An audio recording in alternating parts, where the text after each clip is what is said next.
ফালুদা। ফালুদা খেতে আমরা কে না ভালোবাসি। আর এবার ঈদে যদি এই প্রচণ্ড গরম এরকম ঠান্ডা ঠান্ডা ফালুদা হয় কেমন হয় বলুন তো। আসসালামু আলাইকুম রহমতুল্লাহি ওয়া বারাকাতুহু। Welcome back my channel Rehana's diary another video. Viewers, এবার হাজির হলাম আপনাদের জন্য ঈদ স্পেশাল ফালুদা নিয়ে।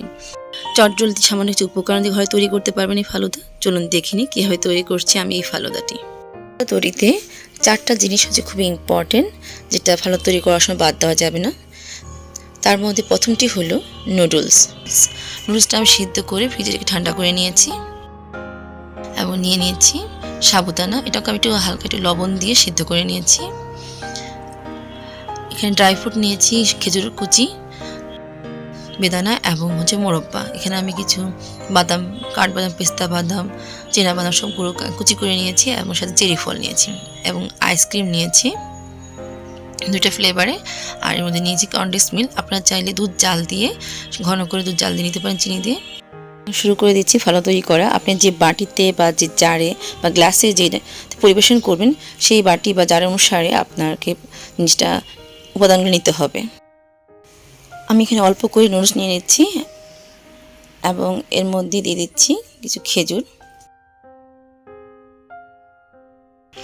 ফালুদার সেকেন্ড উপাদান হচ্ছে সাবুদানা।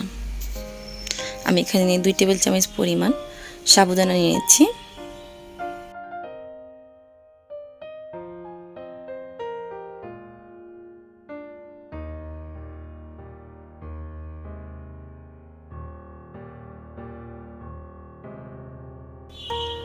এখন এখানে আমি মোরব্বা দিয়ে দিচ্ছি। এগুলো অপশনাল, আপনি চাইলে দিতে পারেন, নাও দিতে পারেন। তবে সাবুদানা, নুডলস, কনডেন্স মিল্ক বা দুধ এবং আইসক্রিম, এই 4টা উপাদান ফালুদার মেইন বেস। এখন আমি কিছু আনারদানা দিয়ে দিচ্ছি।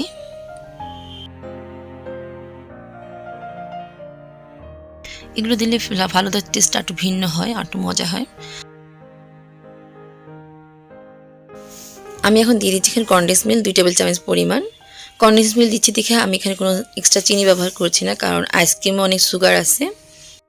আপনারা চাইলে কনডেন্স মিল্কের পরিবর্তে চিনি দিয়ে দুধ ঘন করে জাল দিয়ে ফ্রিজে রেখে ঠান্ডা করে নিতে পারেন।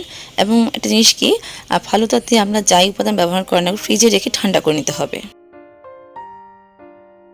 এখন আমি কিছু ড্রাই ফ্রুট দিয়ে দিচ্ছি।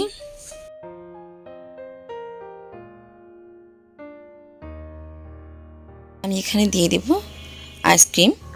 আপনারা চাইলে যে কোনো ফ্লেভারের আইসক্রিম ব্যবহার করতে পারেন, বা একটা ফ্লেভারের আইসক্রিম ব্যবহার করতে পারেন, বা 3-4 রকমের ফ্লেভারের আইসক্রিম ব্যবহার করতে পারেন, এটা আপনার ইচ্ছা। তবে আমি এখানে 2টি ফ্লেভারের আইসক্রিম ব্যবহার করছি, ম্যাঙ্গো এবং চকলেট ফ্লেভার।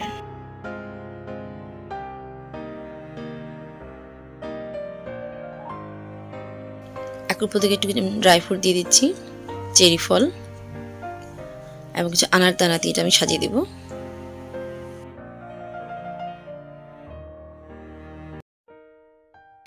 আমি একটা চকলেট বক্স এবং চকলেট দিয়ে একটাকে ডেকোরেশন করতেছি। আপনারা চাইলে বাচ্চাদের জন্য এভাবে ডেকোরেশন করতে পারেন। সো ভিউয়ার্স, তৈরি হয়ে গেল আমার মজাদার ঈদ স্পেশাল ঠান্ডা ঠান্ডা ফালুদা। যদি আমার ভিডিওটা আপনাদের ভালো লাগে অবশ্যই এবার ঈদে আপনারা তৈরি করবেন। যারা আমার এই ভিডিও দেখে তৈরি করবেন তারা অবশ্যই কমেন্টস বক্সে কমেন্টস করে জানাবেন কেমন হয়েছে। ভিডিও ভালো লাগলে অবশ্যই আমার চ্যানেলটি সাবস্ক্রাইব করবেন, লাইক করবেন, কমেন্টস করবেন, ফ্রেন্ড এবং ফ্যামিলির মধ্যে শেয়ার করবেন। যারা ফেসবুক পেজ থেকে দেখছেন তারা অবশ্যই আমার ফেসবুক পেজটা ফলো করে রাখবেন। এখন যে ভিডিওটা শেয়ার করি না কেন সাথে সাথে আপনারা যেন পেয়ে যান। ঈদের অগ্রিম শুভেচ্ছা জানিয়ে এখানে বিদায় নিচ্ছি। আল্লাহ হাফিজ। আসসালামু